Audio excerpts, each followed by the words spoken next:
दशम अध्याय। श्रील हरिदास ठाकुर के समय भक्तिहीन लोगों की अवस्था। विषय व्यक्तियों में सदैव हरि विस्मृति वर्तमान रहती है। वे किसी न किसी उपाय से हरि स्मरणीय भक्ति से बहुत दूर रहकर अपने इंद्रिय भोगों में प्रमत्त रहते हैं। श्रील हरिदास ठाकुर के समय में भी जगत के माया मूढ़ लोग अपनी इंद्रियों की तृप्ति में अत्यधिक प्रमत्त होने के कारण संपूर्ण रूप से विष्णु भक्ति शून्य हो गए थे। यद्यपि शास्त्र में नाम की अपार महिमा का गान किया गया है, परंतु नास्तिक लोग शास्त्रों का अध्ययन ही नहीं करते थे। श्रील हरिदास ठाकुर किस कारण से हरिनाम संकीर्तन कर रहे हैं तथा उनका क्या महान अभिप्राय है, इसे उस समय कोई भी नहीं समझ पाया, क्योंकि श्री गौर सुंदर ने भी तब तक जगत में कृष्ण नाम प्रेम रूपी भक्ति का प्रचार करना आरंभ नहीं किया था। लोगों की दुर्दशा का मुख्य कारण जगत बंधु वैष्णव के प्रति अवज्ञा, विरोध तथा विद्वेष। हरि कथा कीर्तन के अभाव से लोग विष्णु भक्ति शून्य हो गए थे। अतएव वैष्णव की सर्वोच्च पदवी को नहीं समझ पाने के कारण ही वे वैष्णव के प्रति विद्वेष करते थे तथा उनकी अवज्ञा और उनका उपहास करते थे। सभी सज्जन भक्त लोग दुसंग को त्याग कर एक साथ मिलकर निर्जन स्थान में हरिनाम संकीर्तन करते थे, किंतु भगवत भक्ति के लेश से भी रहित नास्तिक पाषंडियों को यह भी सहन नहीं होता था।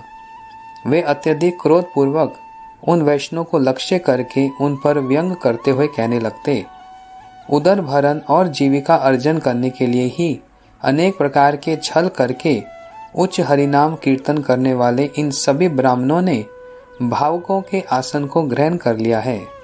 अरे भाइयों, ये सब ढोंगी उच्च स्वर से चिल्ला चिल्लाकर जिस प्रकार से भगवान के नाम का कीर्तन कर रहे हैं, ये शास्त्र विरुद्ध है। धर्म अनुष्ठान की आड़ में अपने अपने पेट को भरने के अतिरिक्त इनका और कोई उद्देश्य नहीं है।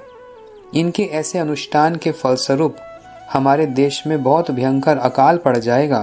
अतएव भिक्षावृत्ति का प्रचलन करके ये लोग जगत का अकल्याण ही करेंगे।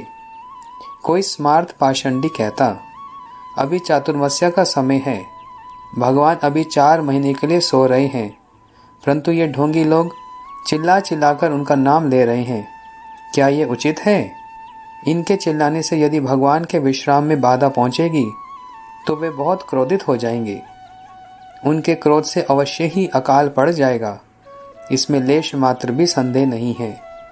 यह सुनकर कुछ अन्य लोग क्रोधित होकर कहते, यदि कभी अन्न का अभाव हुआ या खाने पीने की वस्तुओं का मूल्य बढ़ गया तो हम इन्हें पकड़ पकड़ कर पीटेंगे। एक व्यक्ति जिसे एकादशी का कुछ ज्ञान था, वह बोला, हाँ, शास्त्रों में ऐसा कहा गया है कि एकादशी के दिन रात भर जागरण करना चाहिए तथा भगवान का कीर्तन करना चाहिए, परंतु एकादशी के अतिरिक्त दूसरे दिनों में इस प्रकार जोर जोर से कीर्तन करने का क्या अर्थ है? ऐसी दुष्प्रवृत्ति के लोग सोचते थे कि सब समय भगवान को उच्च स्वर से बार बार पुकारने का कोई फल नहीं है। जीव जब अपने किए गए कर्मों के द्वारा आबद्ध है तथा ईश्वर भी जब कर्मों के अधीन है, तब कर्मफल बाध्य जीव ईश्वर को पुकार कर केवल अपने पित्त की ही वृद्धि करता है। अभक्त और भक्त के मध्यवर्ती मीमांसक समाज इस प्रकार के अनेक प्रजल्प और विचार करता।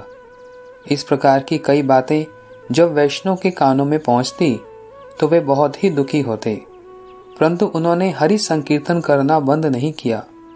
अन्य अभिलाष, कर्म, योग और ज्ञान आदि चेष्टाओं की आड़ में छिपी हुई भगवत सेवा की छलना अथवा भगवत प्रतिकूल आचरण को कभी भी भक्ति नहीं कहा जा सकता।